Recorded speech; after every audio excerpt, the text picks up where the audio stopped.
Hello there, and welcome to the TTP Field Manual podcast. Throughout the month of December, we will be releasing a series of character dossiers for our Advent Calendar project that we call Final Days. This is one of them. These shorter episodes will be each spotlighting a very specific character from across the lore and the tabletop of Warhammer 40k. The episodes will be very casual, a bit of an overview of the characters' personalities, what they've done in the lore, and a little bit about what they do on the tabletop. We wanted to do this as a bit of an easy listening, casual love for the hobby, just to round out the year. We hope you enjoy. Thank you so much for listening, and happy holidays.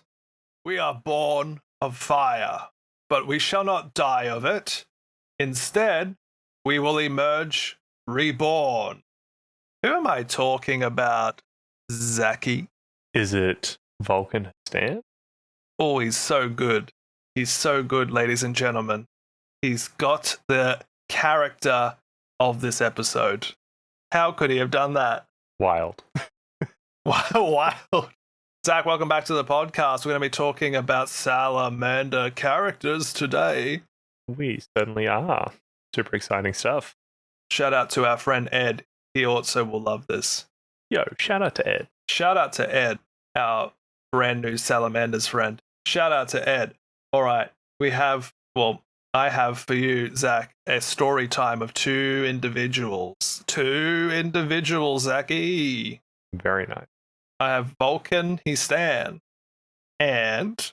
Was that a question? I was kind of waiting for you to fill in the blank. Yeah. Oh, Adrax Agatone. Hey, there we go. Oh my god, you're so onto it, Zach. You're so good at this. So... we were going to do Salamanders because you've taken a shining to them of late, yes?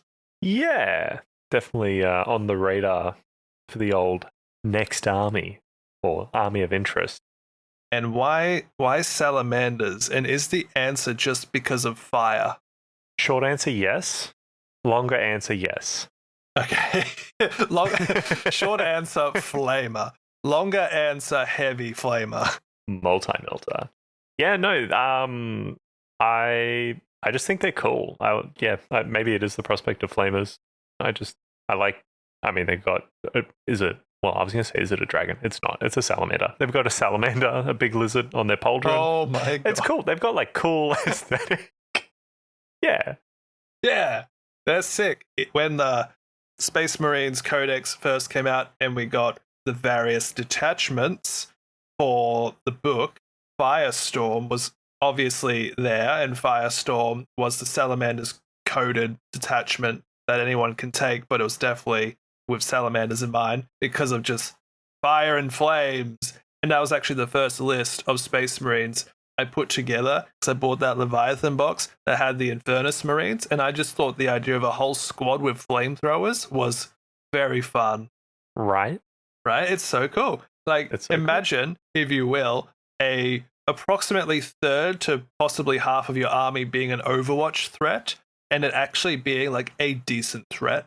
Like, that's pretty exciting. Absolutely.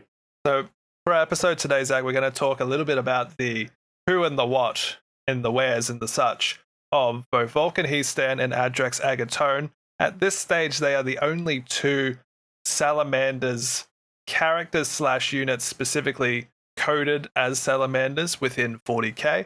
I imagine Horus Heresy has a bit more options, but we're here for 40k.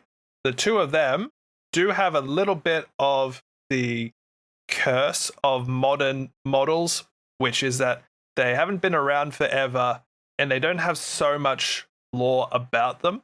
Vulkan He'stan actually has been, now that I'm thinking about it, around for a while. His original miniature was from 5th edition, and yet if you were to go to his cited references, he appears in like 2 novels tops, and the rest are just like mentions in background books and codices.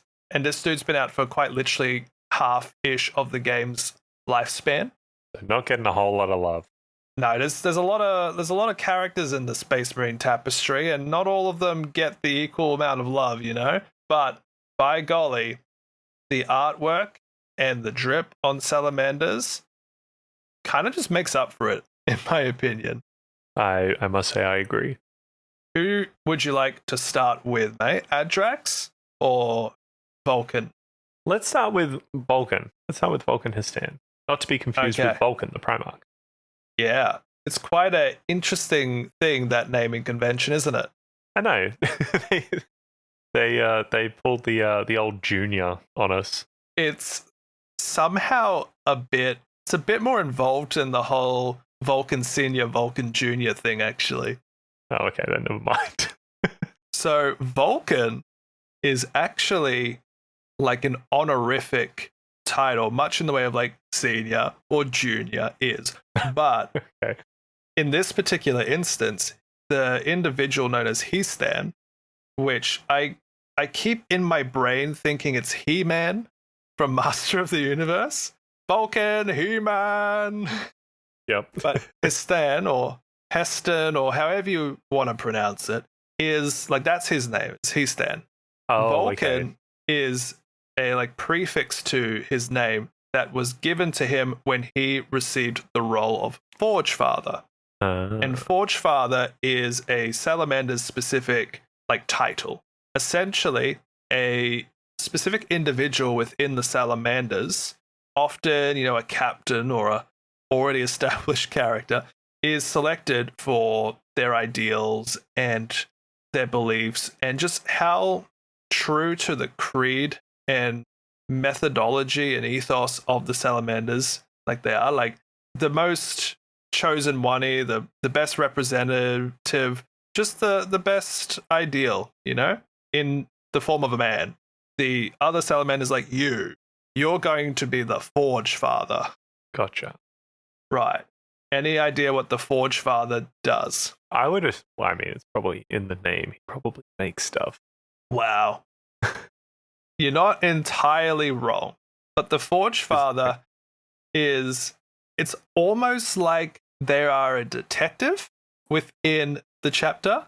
Their role is not to lead a company of brothers or to do war logistics or anything like that. They are essentially given Primarch Vulcan's book called the Tome of Fire, or the Tome of Flame, Tome of something on fire. And the book itself is quite confusing.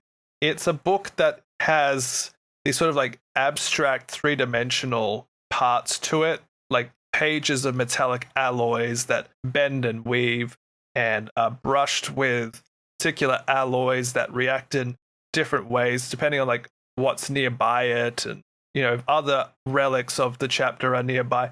And it's quite just whatever the plot needs it to be.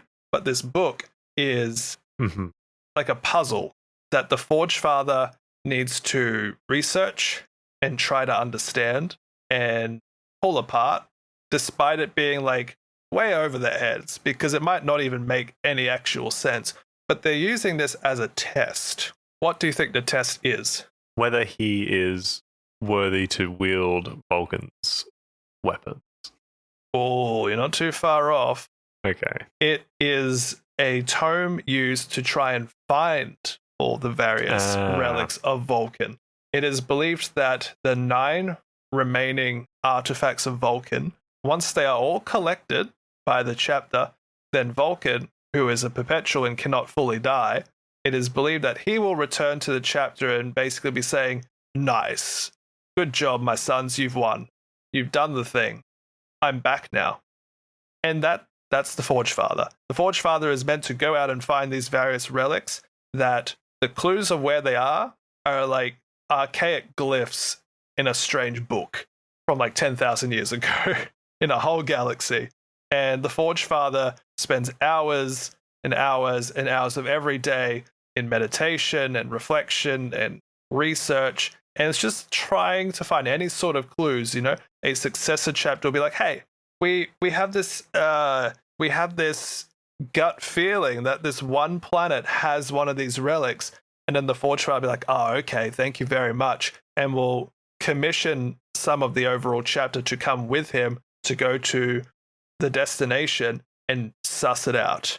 And sometimes it's a chaos trap. Sometimes there's just nothing there at all. Sometimes they do find something, but it's not quite what they're actually looking for. It's an Easter egg hunt. It's the best way I can describe it. Okay. So, Mr. He'stan most of his lore is of him being in this position. But even beforehand, he was well known and regarded for being just like an expert hunter, hunting a creature, even as a scout that the most veteran hunters struggle to do so, you know? He is pretty good at the anvil, better than most of his contemporaries, you know, that kind of schlock. Yep. No, when the two sentences of lore are like, he's just the best at what he does, you're like, okay, what else has he done? But the Forgefather, Mr. He'stan, besides having drip, you know, he brings with him 3 drippy items to begin with. He's got the Spear of Vulkan, like it's his spear, supposedly, that he made, the Primarch made, and it said it can burn ceramite and so therefore melt through Astartes' armor, could potentially throw it. That's pretty hot. Pretty hot. Do you know what that means in game? Strength 6. Oh.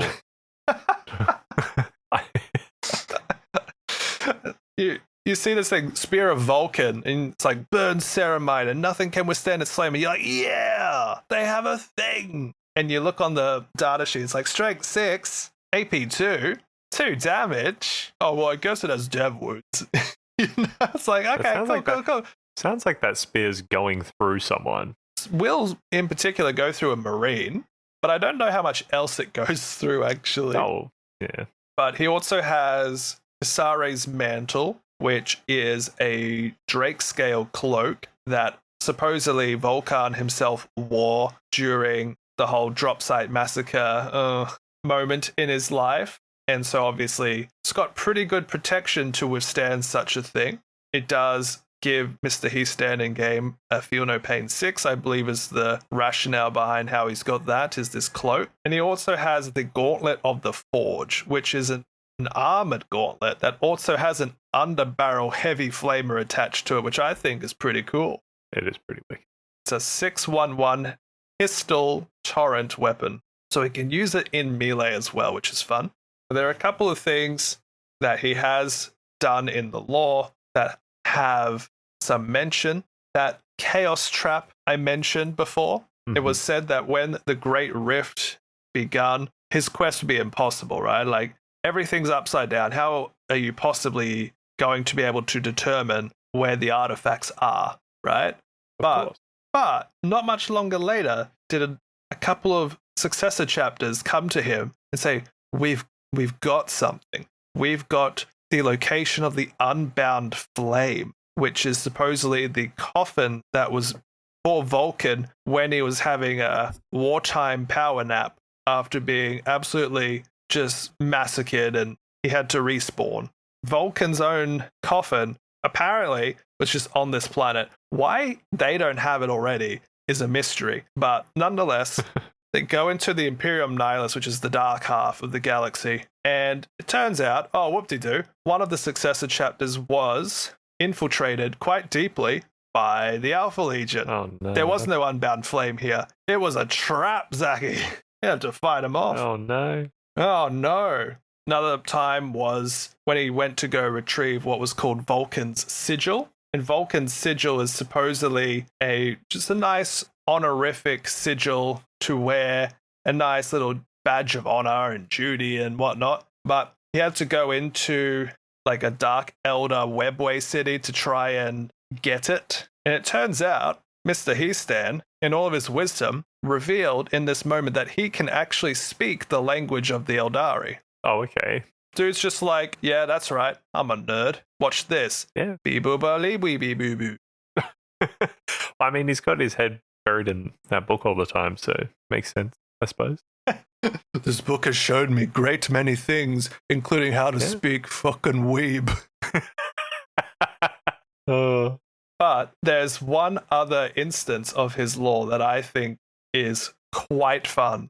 Very fun indeed. There's one other somewhat routine thorn in the side of Mr. He'stan. Do you have any idea who or what might be trying to interfere with a specialized librarian trying to find a bunch of priceless relics of a Space Marine Primarch? Any idea what might be getting in the way? I'm assuming it's a person of sorts. Is it like an orc? Okay. Yep. No, it's not What an is it? orc. It's definitely a who. Okay. I'll give you a hint. It's a Necron. Oh, of course it's Trazen. Yeah. Yep. Yeah, I love how it's like, of course it's Trazen. Yeah. You know, as soon as you're like Necron, you're like, oh, it's the guy with a gallery the size of a moon. The guy who wants it all. The guy who wants it all.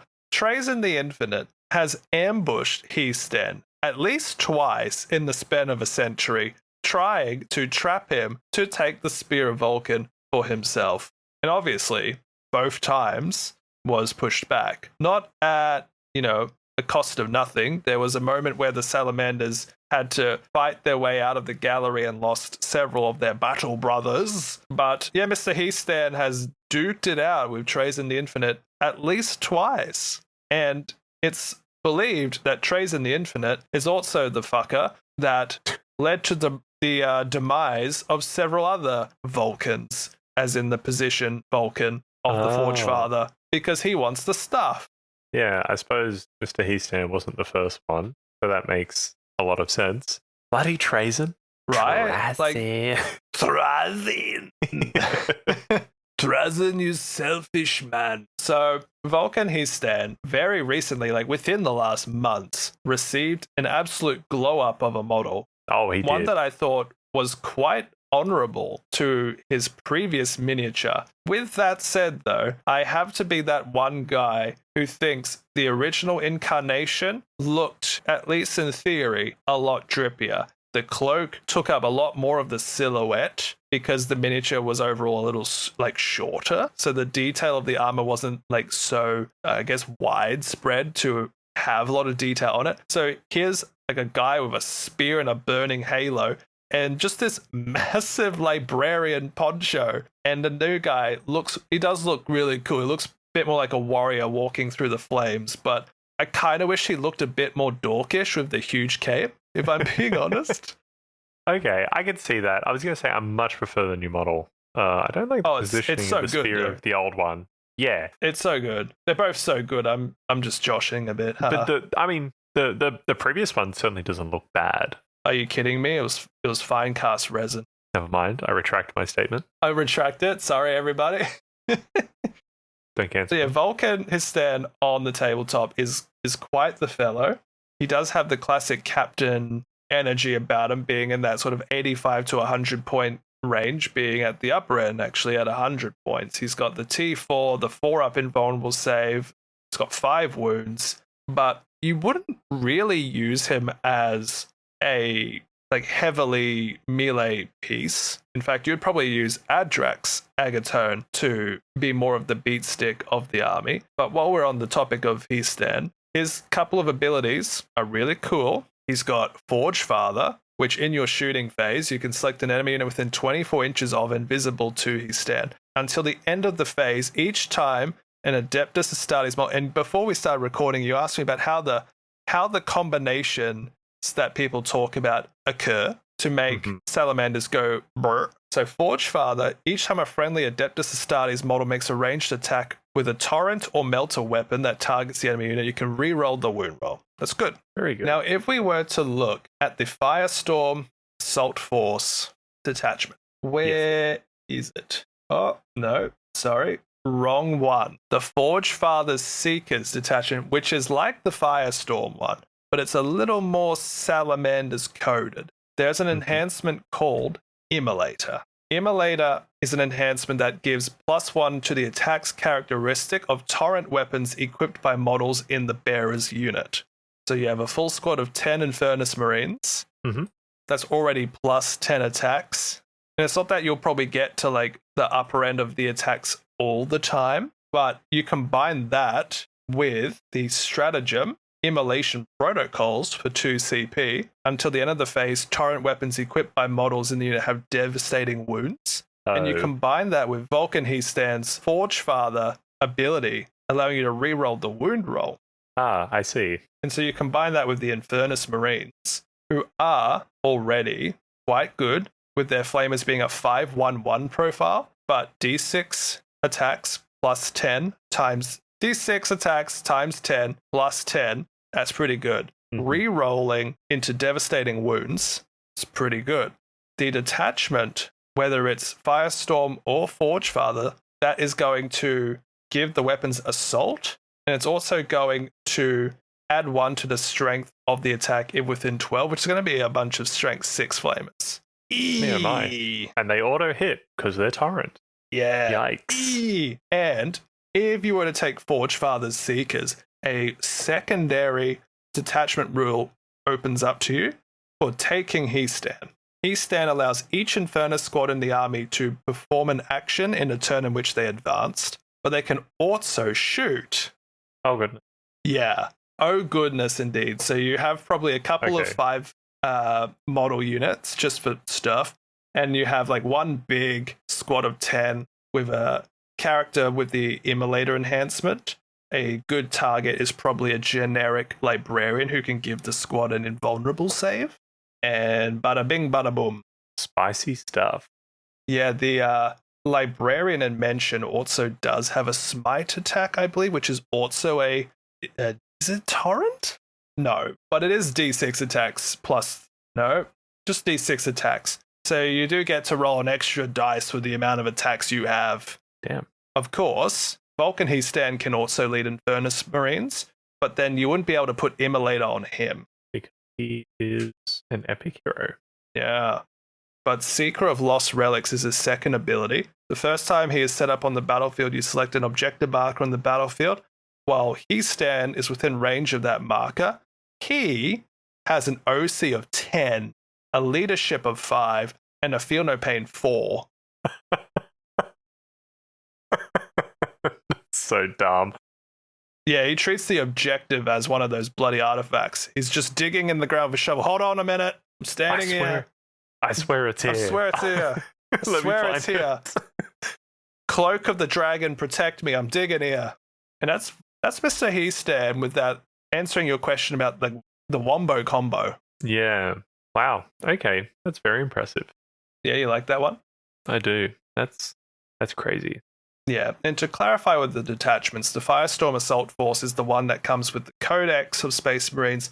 Forgefather's Seekers is a recent PDF online-only detachment that reskins the Firestorm Assault Force a little bit.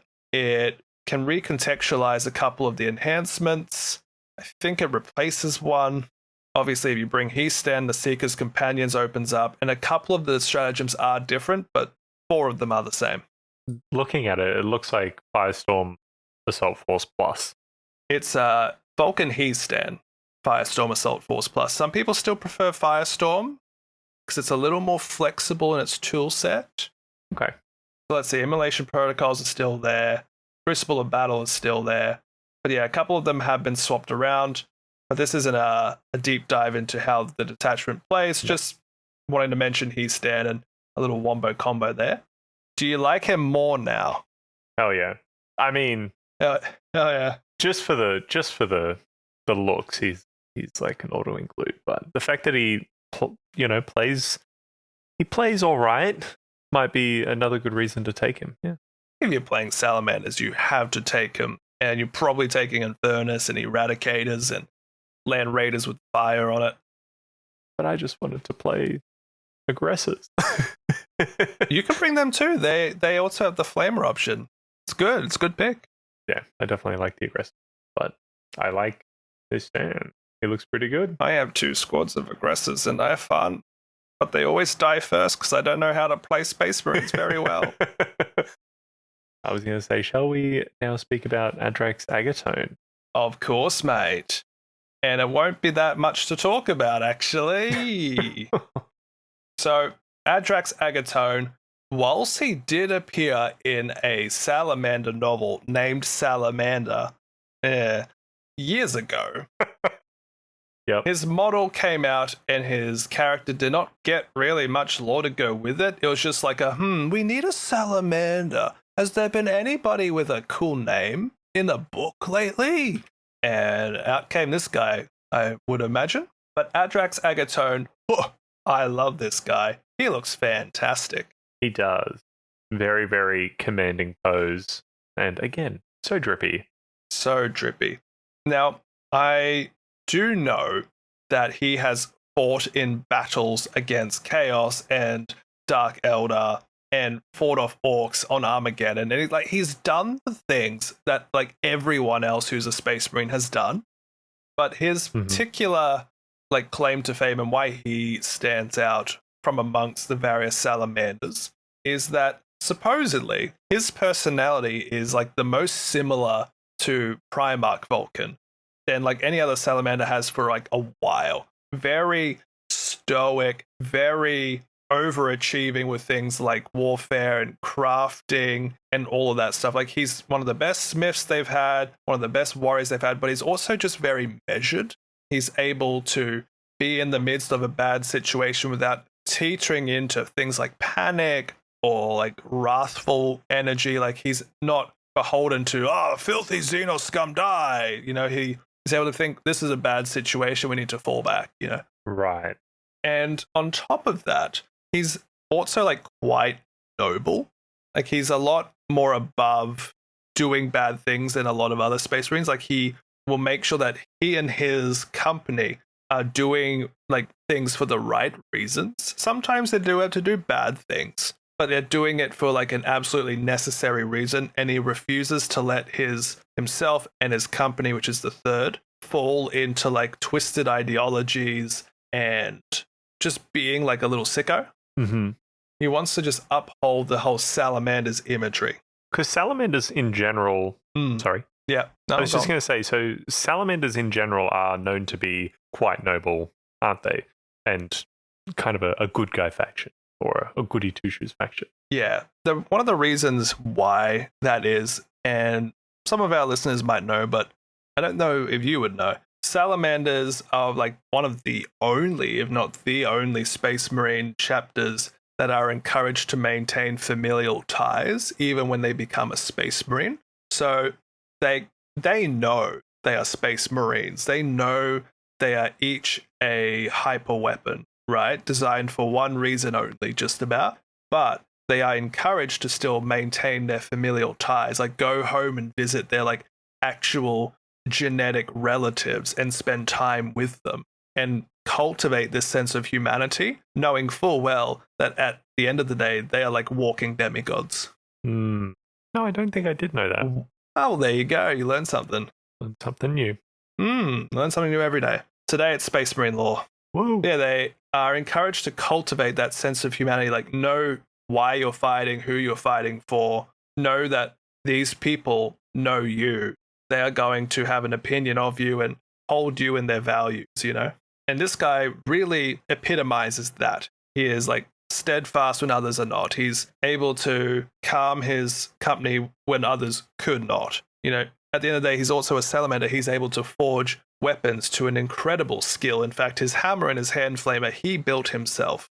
And even with like Chaos cultists and the like he's able to understand that they believe they're doing it for the right reason. Like he can take pity on the fact that a lot of like Traitor Guard and Chaos cultists and even Traitor Marines think in some way they're doing it for what they consider like a noble cause or a noble reason most of the time, but they've been twisted. They've had that purity, they've had their warrior valor like corrupted against their own like will, you know? He's able to realize this. So he's a very compassionate individual, but he's also like incredibly pragmatic at the same time. He will, in the same moment, completely like crush the skull of a would-be insurgent because they're a threat. But then, like, in the same moment, he'll then turn to his battle brother who's about to open fire on innocents because they've seen something. He's like, no, like, they don't deserve to die. Like, we're not doing that. Don't indulge those dark behaviors, my brother. And that's kind of Adrax's whole shtick. Yeah, just never tiring, never relenting, does whatever is needed of him. He is responsible for the destruction of many rebellions and cults all over the galaxy, all in the Salamander's fashion of setting it on fire. And he and his company are just very successful, despite being tasked with some really horrifying war zones, such as I said before, Dark Elder raiding parties, Traitor Marines ambushing them, the war for Armageddon against a planet of orcs. Like, that's some pretty crap battlefields, but he succeeds. And that's pretty much Adrax Agatone from a lore perspective. What you think? Very good. Very good. It's a shame that they're not a little more flavorful, but I suppose, sometimes you got to go back to your roots and just have plain old cookie, You need the chocolate chip cookie. You need a solid base, right, to ground yourself with. Yeah, I'm really hoping, like, Salamanders have had such a well-received time in the lore, right?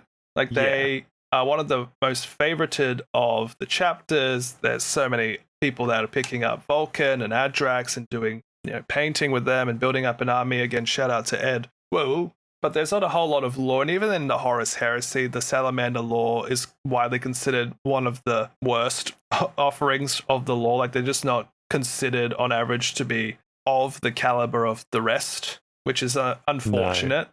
But the idea of them, the aesthetic of them, people really go for. Yeah, absolutely. I mean, it's hard to not enjoy just having flamers. And I think that certainly speaks to certain people as well. They have a very good flavor about them. Oh yeah. And speaking of flamers, better than the yellow boys, that's for sure.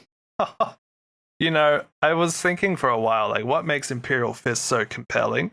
And I saw someone on Reddit put it in a very good way. Like, they are soldiers first and foremost, when no one else is there to defend the wall, to take care of the civilians, to do the job that must be done. Like, for all the specialized chapters and unique qualities out there, the Fists, the yellowy boys, are just soldiers. Like, they are basically guardsmen, marines. They are just the shield of the Imperium. And I think that also has its own quality that can be a little bland if the lore's not flushed out, but at least they have that going for them. But it's not as cool as flamers. Nope. At least to me personally. Yeah, I understand. Even like in the tabletop, like, I love the idea of a gun line. And so the Imperial Fist, like, bolter wall line, I'm like, yeah, that sounds cool. Like, just this whole wall of units that get heavy as the keyword. I'm like, okay, all right. I mean, that doesn't work with moving, but whatever. But then you kind of think about it a little bit and you're like, well, I think I'd have more fun driving a bus of flamethrowers at them, actually. Right? Or a little dune buggy. Yeah, or a little dune buggy. But then you have like Adrax Agatone, who himself, again, a toughness 4-up invulnerable 5-wound model, 85 points. He's got a hammer with strength 10, AP 2, damage 3. That's nice. Yeah, that's more like it. His ability Unto the Anvil, while the model leads a unit, each time a model in that unit makes a melee attack, you can re-roll the wound roll. That's really nice. People tend to put him with Blade Guard veterans because they're a little bit tanky, but you could also do company heroes as well. They're not bad. And then his Lord of the Pyro class, which is the name of the third company, the Pyro class. Basically, enemy units within engagement range halve their OC value. So he doesn't even really need to finish off his target to probably flip the OC, depending on the unit he leads. But I mean, he could also lead assault intercessors as well for a nice little bit of, hopping onto the objective. Oh, ignore that. Assault intercessors also re-roll the wounds. Zach, don't listen to me sometimes. Just stick with Blade Guard vets because you can re-roll hit rolls of 1, or you can re-roll invulnerable saves of 1. That's pretty good. That's pretty good. And Blade Guard vets also have swords that are 4 attacks each at strength 5, 2, 2. It's pretty good. That's pretty good. Get a maximum squad of them, combine them with Adrax, chuck them in a transport tank. Vroom, vroom, baby. He definitely is the one that you want to push up the field into engagement. Adrax at the front like, enemies of the Imperium die. To me, my brothers. That was a fire sound. And then, meanwhile, in the good stuff, at the back of the battlefield, you have Vulkan He'stan. Hey, I'm digging here. I'm digging here. Yeah, exactly. You've got to have the OC-10 on your home objective while he finds he's looking for the binoculars of Vulkan so that he can see the rest of the battlefield. Oh, mate. There are several other artifacts out there, of course. that Vulkan would like to hopefully pick up. They've actually got 5 of the 9 relics. The 2 that Vulkan does not have with him is the Chalice of Fire, which is what they call a forge ship. I don't know if it's just a huge foundry or if it is a ship. Either way, a lot of the weapons of warfare are made in the Chalice of Fire, and it's also watched over by the Eye of Vulkan, which is a defense laser. Oh, wow. Yeah. How are they? Wait, so these are like building-sized structures. They're not really relics, are they? I mean, you can build one and call it one, I suppose. You know what? I'm amazed. We managed to fit 2 characters, some background lore, and some talk on data sheets in not too long. But with that said, that's all of the Salamanders stuff. Very cool. There are, of course, other characters like their, chapter master named Tushan. But Tushan does not have a model. Ooh, we don't Vulkan He'stan that. We don't get a model. We will not He'stan it. But yeah, imagine having a chapter master, but 2 of your captain. Oh, sorry, He'stan, as I've explained, is not a captain. But they don't have the chapter master. Anyway, Zach, that's all I've got for you today. That's all right. Before we go, model-wise, do you have a preference? Oh, I like Adrax. I have to say, really? I love me a hand hammer. I'm gonna say I like Vulkan He'stan a lot. Don't get me wrong, but I think I just like Adrax more. I like his silhouette. You know what? I'm glad we disagree because Vulkan He'stan. I think at least model wise, and probably from what I've learned today, I think I prefer Vulkan He'stan. I think He'stan is drippier. Like I think he looks like a very important guy, whereas Adrax just looks like a captain, I suppose, but with salamander bits. But I like it. He looks chonk. He's got a lot of like scaly bits. He's got the giant ceremonial like torch on his backpack. He's got his own hand flamer and hammer. I'm like, yeah, cool. It's just cool. It's actually hot, but it's I like it. Yeah. No, I see it. I do cry a little bit when I see some of like the Horus Heresy Salamander models, because there's all like the little like Legion Praetors and little accessory bits and stuff, but I'm kind of hoping that maybe we get a 40k Saturnine Salamander at some point, because supposedly primarch Vulkan was the dude that like brought that technology to the forefront of the Space Marine armory, like the new Saturnine stuff that Heresy's doing, the big chonk armor. Mm-hmm.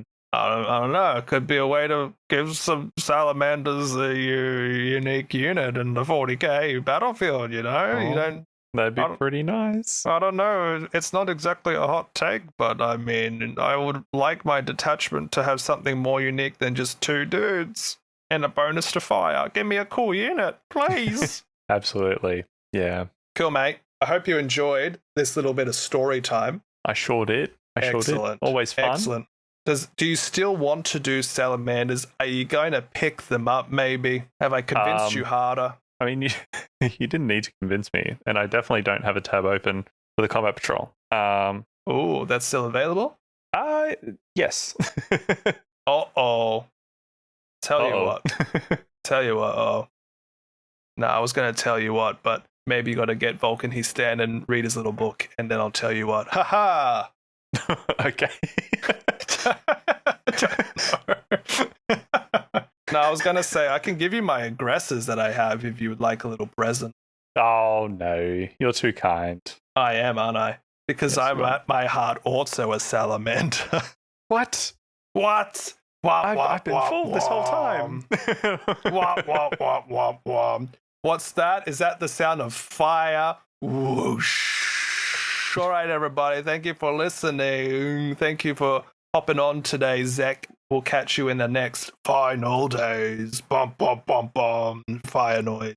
Hey, thank you so much for listening. If you enjoyed this episode, there's plenty more on the way, so stay tuned. If you can, it would mean a lot to us if you could share this with friends, people you know will probably enjoy the episodes that we're putting out. If you are enjoying the Field Manual podcast, if you've been really enjoying these episodes and want to share your thoughts with us, maybe have some ideas about what you'd like us to cover next, jump onto our Discord. There'll be a link in the bio of this episode. It's a fun little community we're hoping to grow, where people can come in, share their work in progress photos, have a chat about the hobbies, chat with us, we'll chat with you. We chat about our upcoming book clubs and things of that nature. Love to see you there. Thank you very much.